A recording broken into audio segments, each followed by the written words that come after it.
peu, oui. Bon, ben voilà. Hein.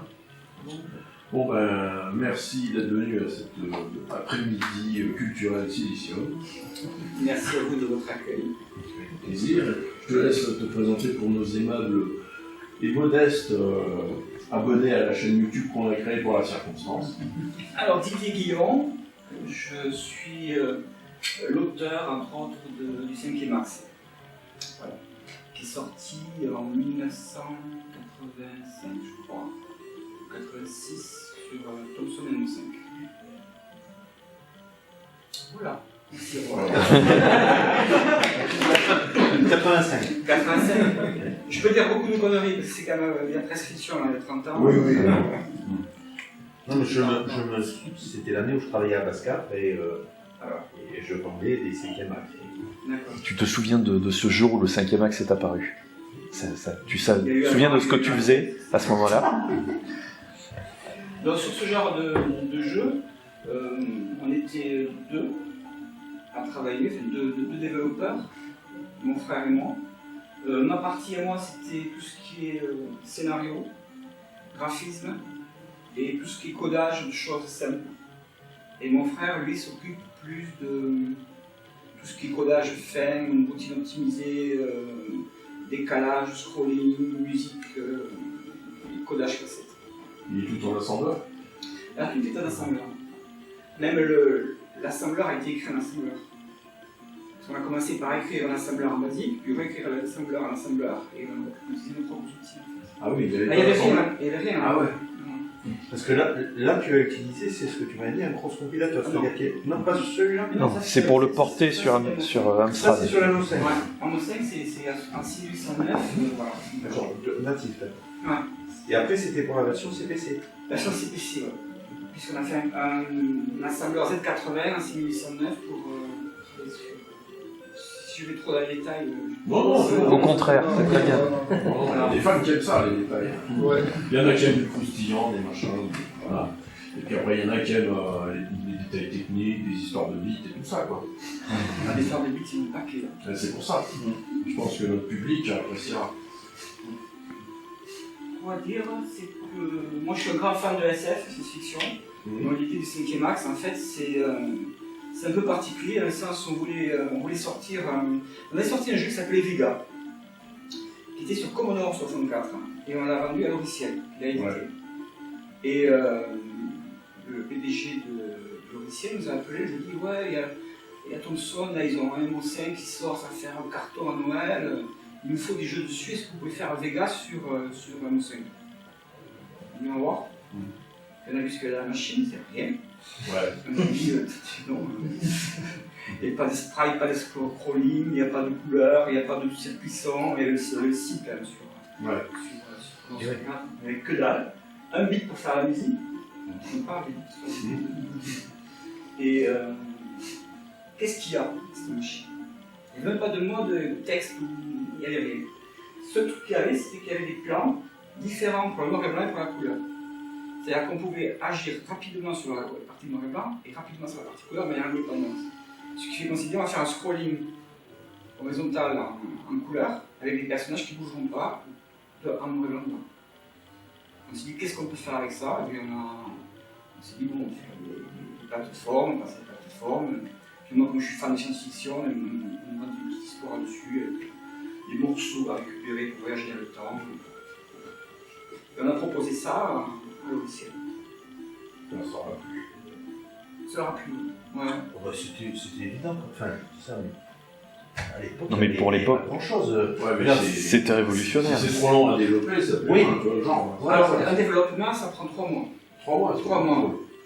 3 mois juste le jeu ou avec quelques outils et tout? On avait fait des outils avant. Avant, ouais. Ouais, ça a pris 3 mois. On a fourni ça en juin, parce que les dates de clôture des jeux, c'est juin-juillet. Ouais, pour la rentrée. Pour Noël, ouais. Le temps de passer dans la presse, etc. Ouais. Je savais pas ce truc qu'on appelait l'internet, donc ça percolait très lentement l'information. Donc on l'a sorti on l'a proposé en juin, il dit ouais super, mais il nous faut une version CPC. Voilà. Alors là, c'est PC, 6080, on a le Baran, on a été Motorola, 6602, 6109. Donc on s'est mis aux Z80, on a développé ça, on a fait le portage en un mois. Ah oui. Un mois. Oh purée. Et, mais on travaillait sur un CPC, je me rappelle, c'était un écran de couleur de merde, j'avais les yeux qui pleuraient à la fin. Ah oui, c'est vrai que ça se faisait beaucoup ça à l'époque. C'était développé sur les écrans. Ah ouais, les télés en général, c'était atroce. C'était atroce. Et donc voilà, donc on a sorti pour la Noël à la fois la version MO5 et la version CPC. Ah oui. Ça, Il a fallu tout refaire ou tu as quand même pu porter facilement certaines parties on a fait en fait un cross-développement, c'est-à-dire on passait par le port imprimante, si je me rappelle bien, avec un système à 2 bits qui transfère les données.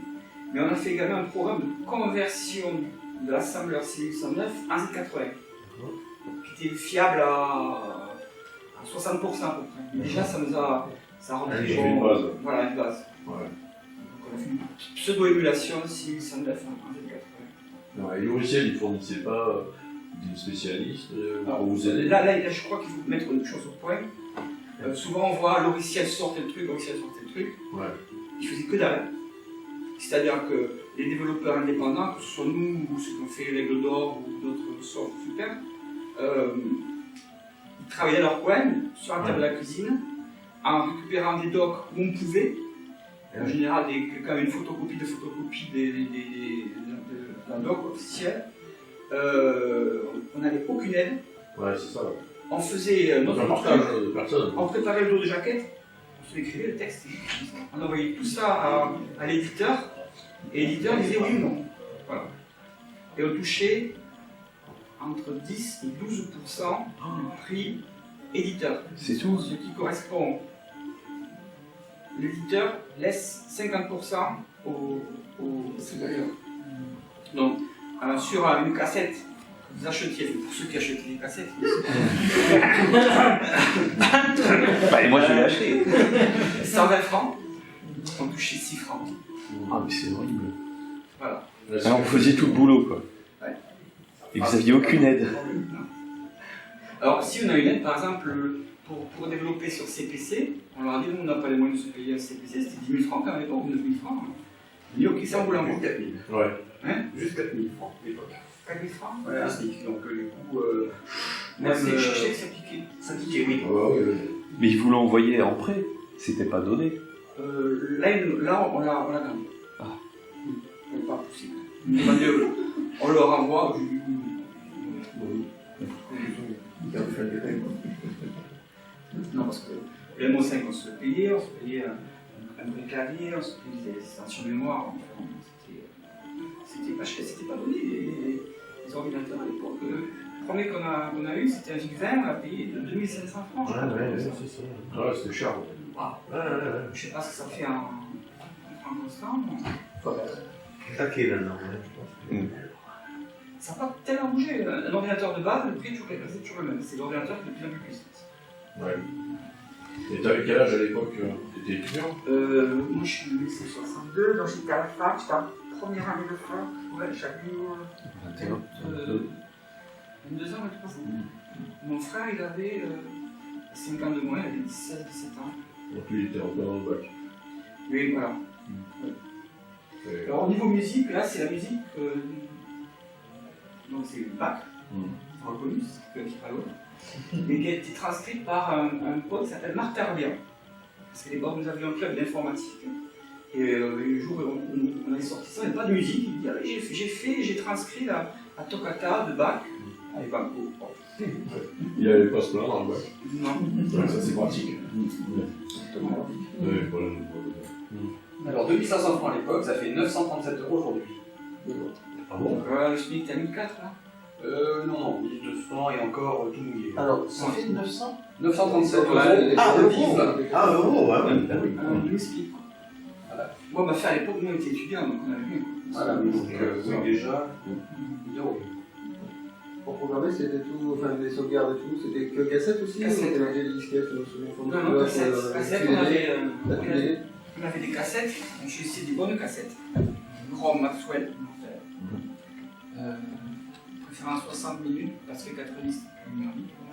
Et après, on avait un cahier, et puis on notait, on se regardait, on montait telle position du compteur à telle position du compteur. Il devait y avoir des sueurs froides quand même. Ah, ça change. Voilà, quand tu plantes, c'est pas le programme qui plante, c'est la logique. Ouais, enfin, il fallait se regarder dès que tu faisais quelque chose d'un peu bizarre. Tu obligé de se regarder. Essayer, ça plantait, mais tu rechargeais, tu recommençais. Non, c'était sur cassette. Les premiers lecteurs de disquettes, c'était sur le CPC. On avait des disquettes 3 pouces. Et on les offrait 50 balles le pièce. Ouais, c'était normal. On les avait fait tout fou. Ah, ça fonctionnait. Ouais, ça fonctionnait. Bon, sinon quoi Les graphismes, tu dessinais comment? Alors les graphismes, sur calque. Alors là, pour le 5e axe, en fait, non, là c'est pour le 5e axe, on prenait des feuilles de papier carré, on dessinait, on noircissait les cases, et on comptait les bits, on disait 1 plus 3 plus 2, puis on en a un qui notait, et après on tapait les chiffres, ça faisait les graphismes. Ah, j'ai eu fait ça aussi. Voilà. Après on a évolué pour sa pièce, on avait le crayon optique, donc on dessinait avec le crayon optique. On dessinait sur un papier transparent, on scotchait le papier sur l'écran, on prenait le crayon optique et on suivait le tracé. Et on reprenait donc en fait directement, c'était une technologie plus avancée. Ah oui. Donc quand l'image était trop grande, on faisait un 4 fois et on rebootait. Voilà. Avec un logiciel que vous aviez conçu vous-même aussi? Oui, on a toujours tout fait. Mais sur des scènes, musique, Ah ouais, tout. Et au niveau de l'inspiration, alors, tu disais que tu étais branché à ça, tout ça. Il y a des gros morceaux de quoi dedans? Des références, des choses comme ça? Bon, les robots, c'est Asimov, bien sûr, ils sont un peu méchants, hein.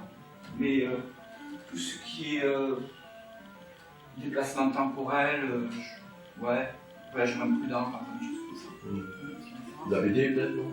BD? Genre Valérian? Oui, bien sûr, mais pas de. Non, par exemple, j'adore Valérian, mais c'est pas. Ça n'a pas inspiré. Non. Les petits monstres étaient dessinés tous en 2. C'est le système qu'on avait utilisé sur Vega, le jeu précédent, c'est-à-dire qu'il y avait une tête et un corps, et on pouvait choisir l'un ou l'autre à l'intérieur. Et ça faisait des monstres plus ou moins rapides. Donc le bas définissait la rapidité, et le haut définissait la violence du combat. Ça permettait de faire des. Bon, je ne sais pas si ça allait tenir sur 8K. Ah oui, j'ai été demandé. 8K le jeu? Oui, 16K. Ah ouais. C'est-à-dire que tout un jeu tenait moins qu'un PNG de Nikon. Et oui, on est d'accord. C'est fou parce que quand on attend avec le chargement en cassette, on se dit qu'il fait 4 mégas quoi. Oui, c'est vrai, parce que la cassette c'est pas du tout fiable. Non. En fait, on travaille par niveau. Je vous expliquais tout à l'heure, c'est que la cassette elle fait, c'est de l'audio. Alors pour les données, on fait juste plein, vide, plein, vide, plein, vide. Donc en fait, on détecte les transitions et la durée de transition définit si c'est 1 ou un 0. Ouais. Voilà. Ce qui fait que s'il y a beaucoup de c'est plus long, c'est. Ouais. Du coup, ça explique un peu la fin un peu abrupte. De quoi? Du 5e axe par exemple. Ben oui, parce qu'on peut utiliser sans arrêt, on recycler les personnages et les situations. C'est des tableaux différents dans 5e axe, des épreuves. T'arrives à l'autre pièce maintenant. Et il se passe quoi à la fin? Bravo, vous avez gagné? Oui, voilà, c'est ça. Veux-tu tester mon jeu? Je pensais. Et puis notre numéro de téléphone. Ah ouais. Voilà. Oui, parce que Et alors, il y avait des appels pour se dire comment ça s'est terminé? Non, À bientôt pour le 6e. Ouais. Et d'ailleurs, c'est une chose qui était terrible à l'époque. Bon, pour moi, c'est d'excellents souvenirs, je veux dire. C'est vraiment une époque où on s'est éclaté. Moi, je compare ça souvent au Far West. C'est-à-dire, on arrive à quelque chose qui est complètement vierge, sauvage. On fait ce qu'on veut. On a un ordinateur, et puis paf, on sort un truc, et un an après, on est publié, quoi. Ouais, ça c'est. On a eu un ordinateur en 82, en 84, on sortait un truc logiciel. Qui plaît? Qui fait c'était plus tard. Mais.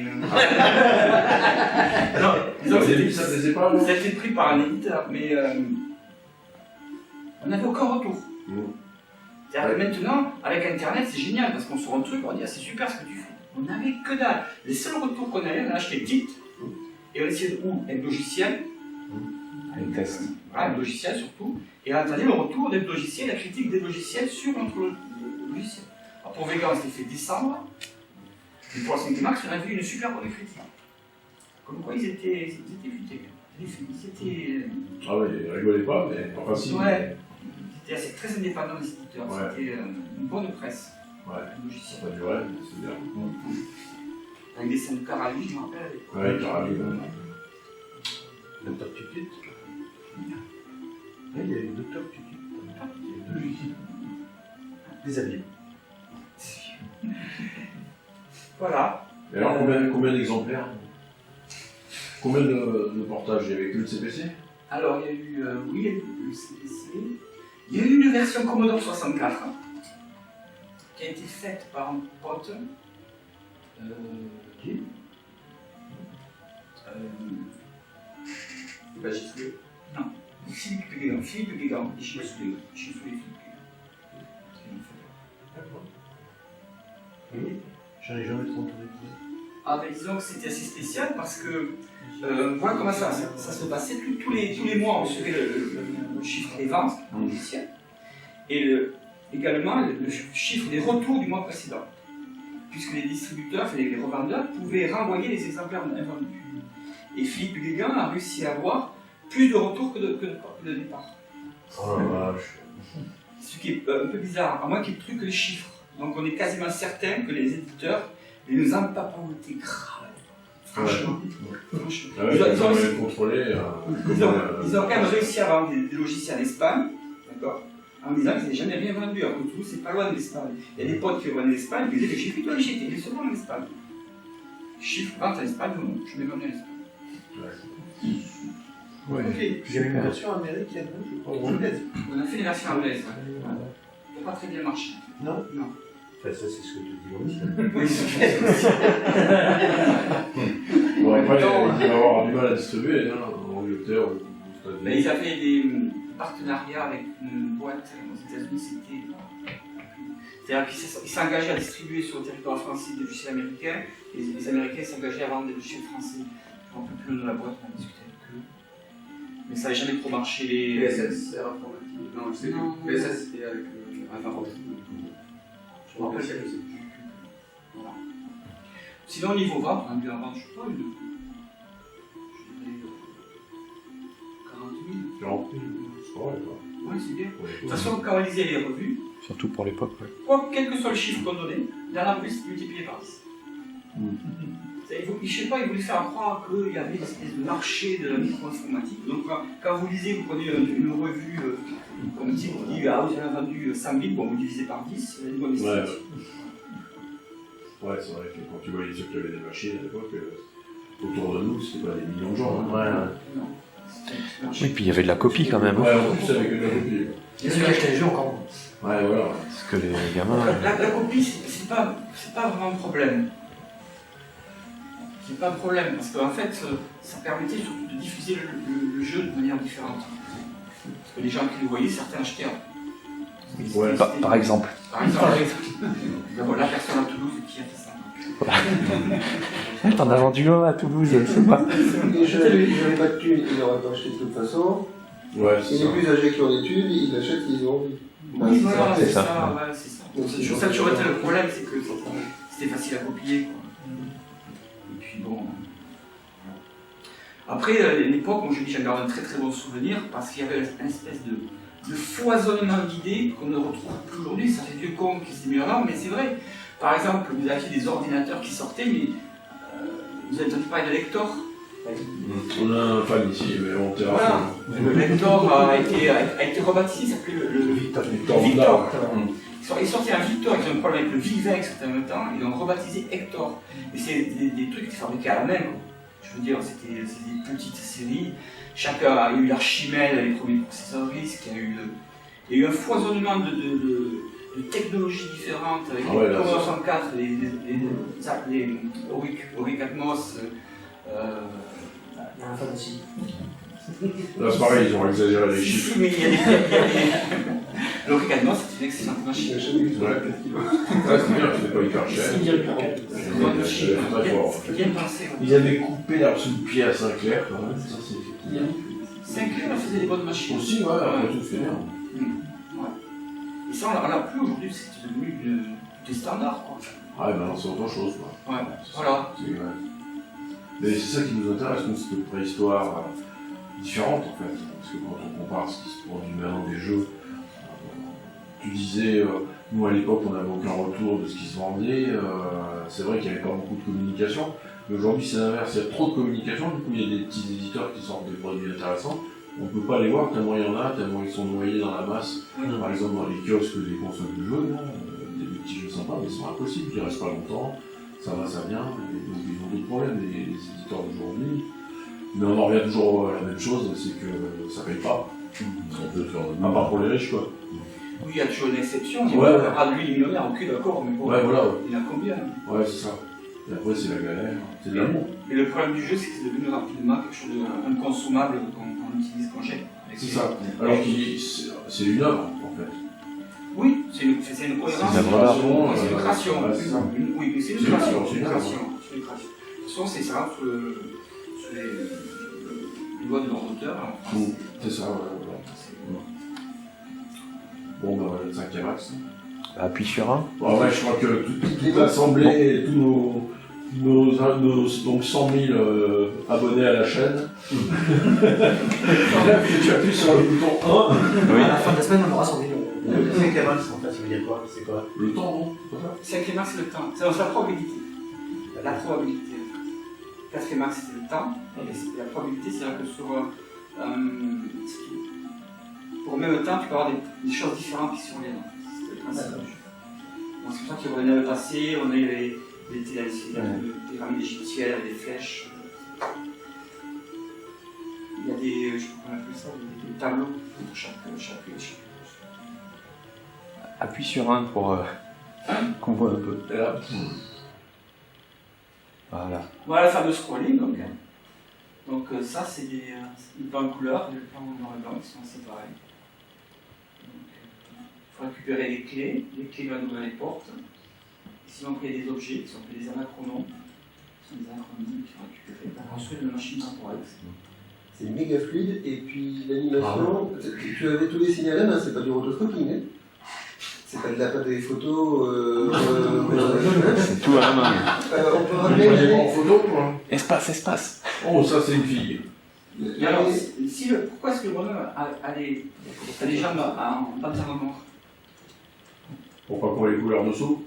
Parce que c'est forcément du noir. Non, parce qu'il est sur le plan noir et blanc, c'est ça? Non. Parce que c'est un rebelle. Ça divise le nombre d'animations par deux. Parce que son pied droit, derrière son pied gauche, c'est pareil. Ouais. Et c'est une illusion optique.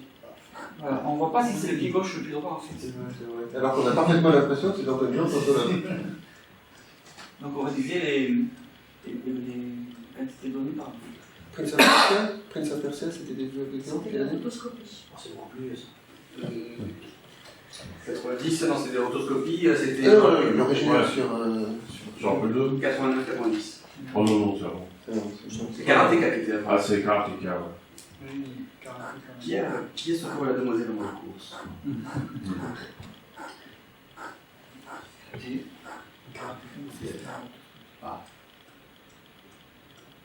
Donc très peu de sons. 89, La version Thomson, juste les pas, tac, tac, tout ce qu'on se permettre. Pas de musique. Voilà, comme c'est glissé. Là, comme ça, des musiques sympathiques qui dynamisent le jeu, Ça accélère bien quand il n'y a pas de sprite. Eh oui. Eh oui. Et là, ça freine. Totalement. Ah, il veut. On peut pas Pas sur la tête de. Base down. On peut pas. Il y a des codes barres. Les codes barres, c'est les ascenseurs.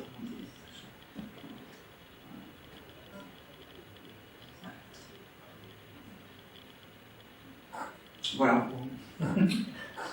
Eh ben, bravo pour le 5e axe.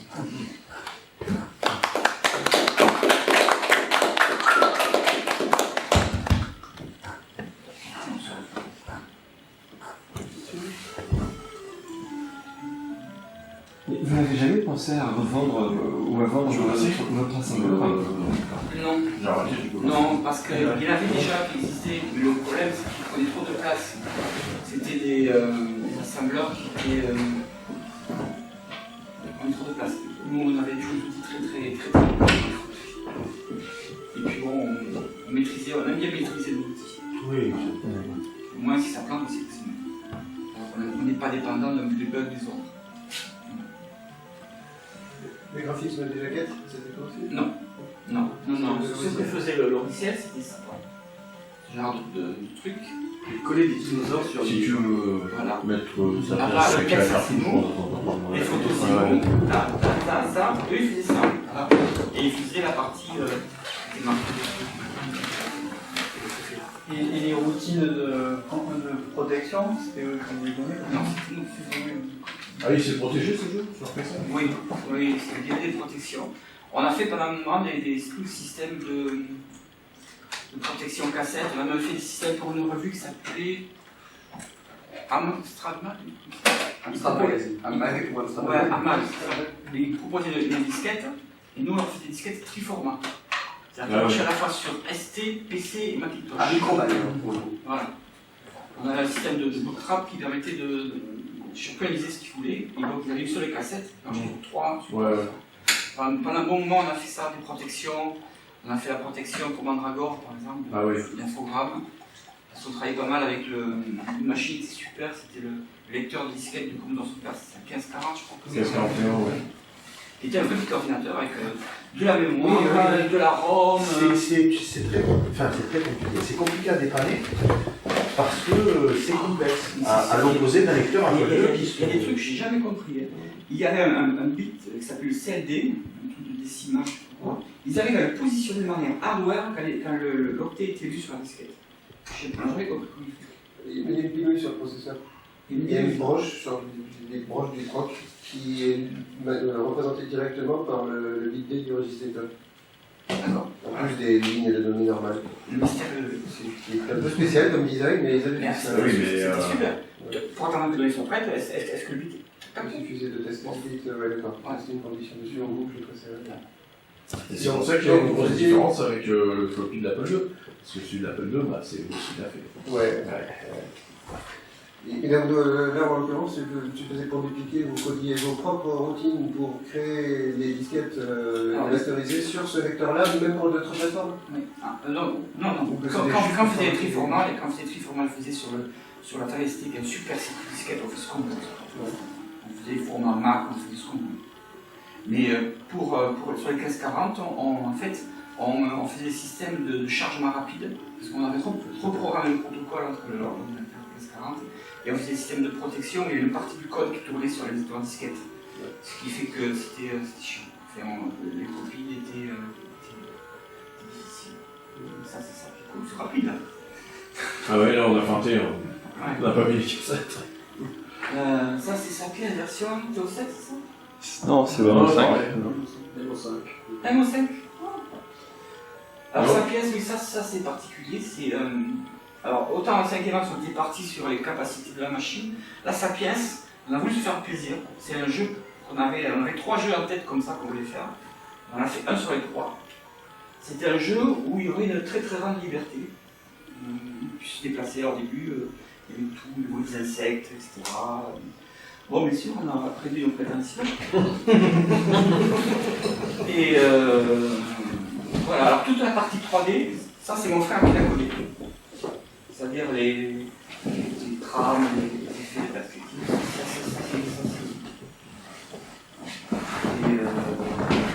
Et sa pièce, on l'a sortie en 86, je me rappelle bien. Musique à modulation delta. Musique composée par Gilles Soulet, vous entendez? Non, ça c'est la musique de mon frère. C'est pas juste. Ça c'est la musique de mon frère qui compose la musique. Et voilà le principe. Il y a 5000 ans, un jeune chasseur qui doit récupérer des objets en se baladant, ou pas. On peut très bien se balader et pas respecter ce que dit le chef. Le but c'est de rester un.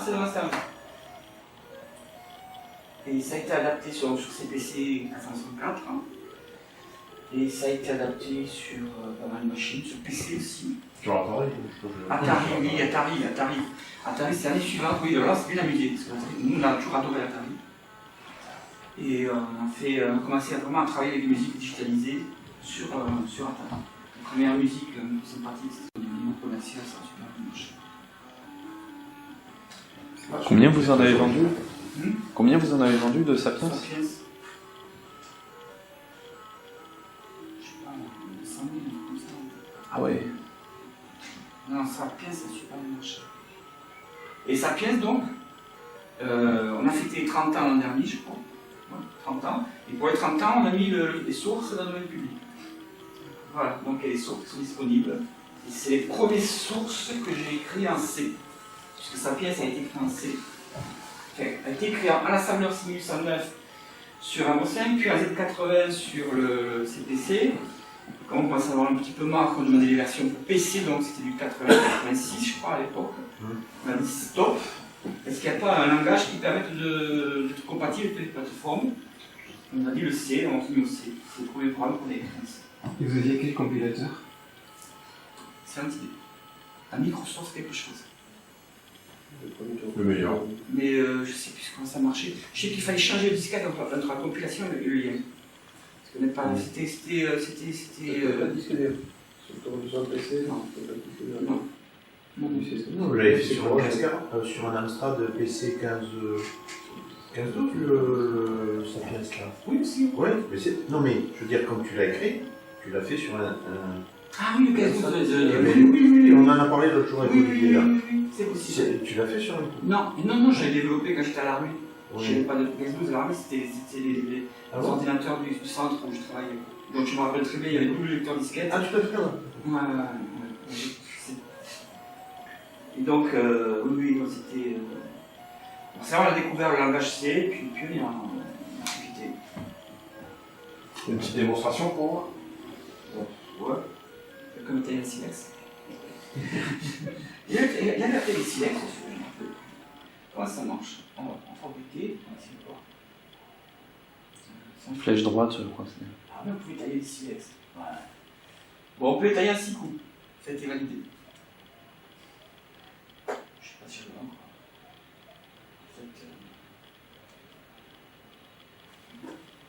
En fait, il faut se rapprocher le plus possible de la forme idéale. T'as pas tapé plus ou moins fort. Ah, je sais pas moi. En même temps, ça serait dommage. J'arrive jamais en général. Non, mais c'est pas grave. C'est ça le truc, c'est qu'on s'en fout de rentrer. C'est la différence par rapport à la forme idéale. Donc en fait, que tu sois un peu dehors, un peu dedans, c'est pas. Voilà. Bon, il y a plein de gens qui ont rien compris à sa pièce, qui ont toujours adoré. Ils disaient, je comprends pas, je mourrais tout le temps de soif. Ah ouais, moi j'ai galéré. J'ai galéré. Je crois que je l'ai même maudit le logiciel. Ça fait toi. Non, là, je suis mort. Ouais. Bon, voilà. Donc, elle a été traduite en anglais et en espagnol. Trop mal taillé. Et donc, sa pièce a été dessinée, lui, par contre, le personnage en bilatéral, ça, c'est toujours moi qui faisais les graphismes. Donc, vous savez, c'est bilatéral, on tombait sur le chef, je pense. Bilatéral, voilà.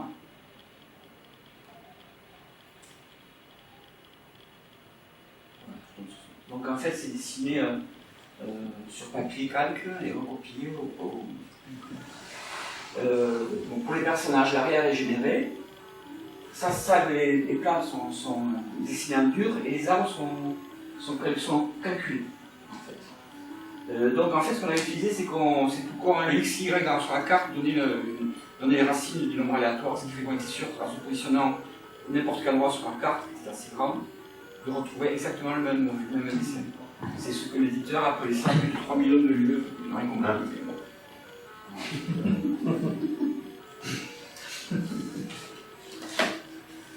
Voilà.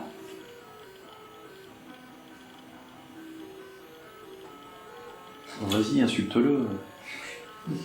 C'était son chef, il avait vu pour machine. Il y avait déjà des chefs à cette époque. Là, il faut pas être gentil, il faut dire je suis d'accord. Il faut dire qui es-tu. Bah bon, c'est ton chef, il te connaît pas. Et tu faut dire que veux-tu. Il va me dire enfin, très bien à faire. Imagine. Alors la version CPC, je crois qu'on avait mis double personnage. On pouvait avoir un ami et quelqu'un qui nous aide, puis combattre à 2 contre 2.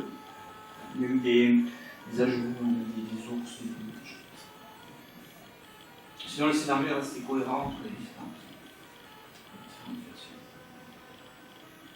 Il n'y a pas de fin là dans le jeu? Si. Si, il y a une fin. Mais il y a la mort. À part la mort. Il y a un texte qui dit ainsi vécu le nom du personnage, qui devint le chef des pieds agiles, qui vécut jusqu'à l'âge avancé de 30 printemps, et qui mourut des mains d'un troyen jeune chasseur. Ah ouais. C'est bien ce que je te dis. Non, mais c'est bien. Ouais, tu disais que tu avais d'autres idées avec ton frère de jeux que tu aurais bien aimé. Ouais. C'était quel genre? Ils sont pas morts encore. Ah. Ah, si on avait une idée de jeu, ça s'appelait Les Faucheurs de Marguerite. Comme la série télé? Ah, je sais pas. Je connais pas, c'est sur quoi? C'était des aviateurs au Oui. début du 20e. Oui, c'est-à-dire qu'au début du 20e, en fait, il y avait pas mal de courses qui se faisaient entre les aéroplanes. Ouais, c'est ça. Il y avait des prix qui étaient donnés, par exemple, les 5 km bouclés le plus rapidement possible, etc. Et on voulait faire un jeu où la personne pouvait monter sa propre écurie d'avion, construire son propre avion, le faire voler, et faire la course. Ah ouais, c'est cool ça. Ouais. Ah, comme la série, c'était ça, la série française. Je la connais pas. Ah, tu connais pas? Ça, je sais pas, début des années 70, Début 80, j'étais gamin. Ah ouais, bah oui. Non, je connais le Megality. Ouais, je me C'était souviens. Et ça s'appelle Le Faucheur De Marguerite. Et après, c'était le temps des os, partisan de Beladia. À la fin de ça? Je crois, ça reprenait après, c'était le Ah ouais, il y avait des combat aérien. Ah ouais, c'est bon ça. Après, le troisième jeu, s'appelait Stars to Stars. C'est l'escalier aux étoiles. C'était 74 ou 80. C'était la gestion, c'était ce que vous jouiez à Guitar Hero. Ah ouais. On a même fait un jeu, alors j'ai les preuves. Hein. C'était un petit hérisson qui se baladait sur des. Il était bleu le hérisson, non? Non. Il n'était pas encore beau. Et il pouvait se mettre en boule. Quand même. Chouette. Ne fais pas de Bon, procès. et alors, la question vache, Ouais. Albedo, Oui. tout ça. Mais Albedo, ça a été un super succès pour nous. Non. Mais je te jure. Parce qu'en fait, Albedo, Oui. il y a une différence Albedo. Le côté obscur d'Albedo. Il y a Oui. le côté clair aussi d'Albedo. C'est Ouais. que nous étions éditeurs. Ouais. Et bien on passait de 6% à 50%. D'accord. On touchait 10 fois plus. Ah, d'accord. Donc ça a été. D'accord. Donc, alors il faut que vous sachiez quand même que c'est un logiciel obscur qui est sorti sur Amiga. Amiga et Ouais. PC. Non, Atari. Amiga, Atari. Amiga, Atari. Et PC. Alors vous n'en avez jamais entendu parler? Non. C'est normal. Non. Je sais pas, c'était spécial quand même, hein, non? Oui. Oui, j'ai assisté à la genèse des logiciels. Je l'ai testé un peu, je dis, ouais, c'est pas mal. Tu parles, c'était. Non, c'était. Je sais pas qui. Ça a Hein? marché. C'est vrai? Non, mais ça a bien marché parce que tu as été éditeur. Non, ça a bien marché. D'accord. Ouais, ça a bien marché. C'est un logiciel de quoi? C'était basé sur en fait un apesanteur des astronautes qui se tirent dessus avec des lasers et qui ont des boucliers réfléchissants. Mmh. Donc c'est des rayons qui Oui. Ah ouais. Bah, c'est pas mal. Hein. C'est marqué sur la porte. Sur Amiga et Atari. Amiga, Atari. C'est marqué vieux Avec micro. musique de Jules Soulet aussi. Alors, c'est juste après les travaux de la banque. Je crois que ça a été le dernier logiciel qu'on a fait. Après il y a eu Internet, donc on s'est mis sur Internet, on a ramené sur Internet. Ouais, bah oui. On n'est plus passé par les circuits habituels, applications, boîtiers, Ouais, physique quoi. on a dématérialisé tout ça. Et après lui, il y a eu quoi? Après Sapiens, on a eu Albedo. Après on a fait. Qu'est-ce qu'on a fait comme jeu? On a essayé de tomber des jeux quasiment en fait. On a fait un jeu d'Hawaii, c'est sympathique, pour l'Hawaii. Et on on a réinvesti en fait tout ce qu'on savait faire au niveau graphisme et audio dans des logiciels didactiques. En fait. Ah oui. Expliquant des phénomènes biologiques comme l'eutrophisation des lacs, ou la remontée des saumons. Ah oui. Et on faisait du travail sur commande pour EDF essentiellement, qui est un service de recherche. Et nous, on faisait la vulgarisation par rapport à la recherche. Mm. Voilà. On a fait par exemple la vie du saumon, qui a très bien marché. C'est expliqué, il fallait jouer, remonter les rivières avec le saumon, avec des barrages, des tirages, etc. Ah ouais. Sur PC? Et c'est intéressant. On a fait ça, on a fait la vie du saumon, on a fait la chauve-souris, plusieurs. Ah, c'est cool. On a fait la vie du lac, traiter les problèmes d'eutrophisation, prolifération d'algues dans les lacs artificiels. Donc, une utilisation mathématique des logiciels scientifiques. Ouais, scientifique, Voilà. particulier. Voilà. Et comme on faisait nos propres outils, systématiquement, on a fait également nos outils pour faire la musique. Et donc on s'est retrouvé avec des petits kits là qui jouaient bien sympas, donc on les a arrangés et on les a maintenant on fait ça depuis plus de 20 ans, c'est on fait des logiciels de musique. Ah oui. On s'est dirigé vers la partie musique. Ah, c'est bien. Et sur le PC, forcément. Sur PC, sur Mac. Ouais. Ah ouais. Donc on peut acheter vos logiciels actuellement? Pardon? Vos logiciels de musique, on peut les acheter? Et vous auriez un site? Oui, myriadonline.com. Myriad-online.com.